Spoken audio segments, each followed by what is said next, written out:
LDR, Long Distance Relationship. Oops, huwag kang mag-alala kaibigan, dahil hindi lahat ng LDR ay walang kasiguraduhan.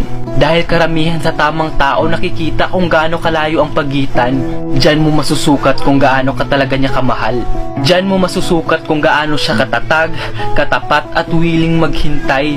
Dahil kung kaya niyang mahalin at pahalagahan ka habang malayo kayo sa isa't isa, ano pa kaya pag nagkita na kayong dalawa? Kaya ikaw, pag may ka-LDR ka, pasalamatan mo siya. Pasalamatan mo siya dahil pinili ka pa rin niya kahit malayo ka. Pinili ka pa rin niya kahit hindi nyo nahahawakan ng isa't isa.